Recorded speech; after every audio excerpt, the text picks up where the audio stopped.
కాబట్టి ఇయాల ఈ ఎస్పీ గారిని నేను డిమాండ్ చేస్తున్నా, ఈ వేదిక మీద నుంచి, అయ్యా ఎస్పీ గారు, మీరు పోయిన ఎస్పీ గారిని ఆదర్శంగా తీసుకుంటున్నట్టున్నారు. ఆయన పేరు ప్రభాకర్ రావు, గతంలో నల్గొండ జిల్లా ఎస్పీగా ఉండే. ఆయన ఉన్నప్పుడు తెలుగుదేశం పార్టీ ఆఫీసును ఎలిమినేట్ మాధవ్ రెడ్డి గారి చిత్రపటాన్ని పెట్రోల్ పోసి తగలబెట్టినందుకు ఆయనను శిక్షిస్తారనుకున్నాం మేము.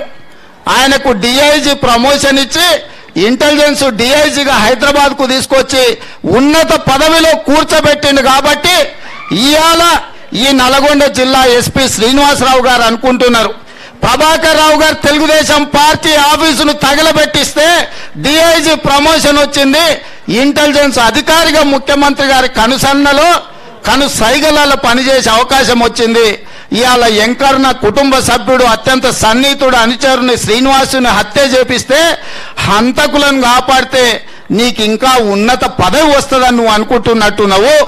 ఇవాళ నేను ఎస్పీ గారికి చెప్తున్నా, ఈ హత్యలో సరైన చర్యలు తీసుకోకపోతే, ముద్దాయిలను అరెస్టు చేయకపోతే నీ గుడ్డలు ఊడిపోవడం ఖాయమని చెప్పి నేను ఈ సందర్భంగా తెలియజేస్తున్నా.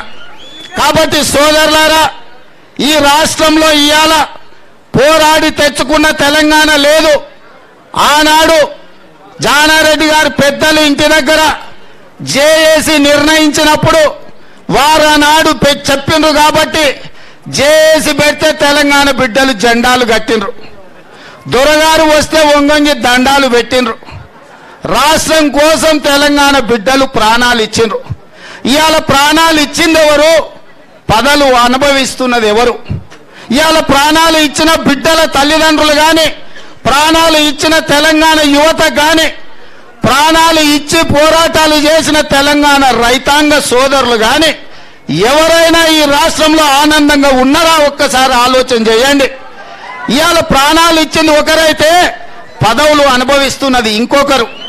కాబట్టి ఇవాళ కాంగ్రెస్ పార్టీ ఖచ్చితంగా కలిసికట్టుగా పోరాటం చేసి మీ చెమటను, మీ రక్తాన్ని, మీ ప్రాణాలను సైతం లెక్క చేయకుండా కాంగ్రెస్ జెండాను భుజాల మీద మోసి కాయలు కాసిన కార్యకర్తలకు అండగా ఉండడానికి ఇవాళ రాష్ట్ర నాయకత్వం అంతా నల్గొండ జిల్లాకు కదిలొచ్చింది.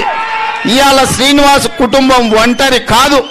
ఇవాళ శ్రీనివాస్ కుటుంబం కాంగ్రెస్ కుటుంబం. మీ అభిమాన నాయకుడు కోమటిరెడ్డి వెంకటరెడ్డి కుటుంబం ఇవాళ శ్రీనివాస్ కుటుంబానికి వాళ్ళ కుటుంబ సభ్యులే కాదు, ఇదొక దేశం మొత్తంలో ఉన్న కాంగ్రెస్ కుటుంబం అండగా నిలబడుతుంది. ఇవాళ శ్రీనివాసులు తెచ్చియలేకపోవచ్చు, కానీ శ్రీనివాసు లేని లోటును ఆ చిన్నారి బిడ్డలకు, వాళ్ళ కొడుకుకు, కూతురికి లేకుండా కాంగ్రెస్ పార్టీ బాధ్యత తీసుకుంటుందని చెప్పి నేను ఈ సందర్భంగా కాంగ్రెస్ పార్టీ కార్యకర్తలందరికీ తెలియజేస్తున్నా. సోదరులారా, ఏంటండి వీడియో నచ్చిందా? అయితే ఓ లైక్ వేసుకోండి, లేదంటే ఓ కామెంట్ చేయండి. ఎప్పటికప్పుడు మా వీడియోస్ చూడాలంటే సబ్స్క్రైబ్ చేసుకోండి.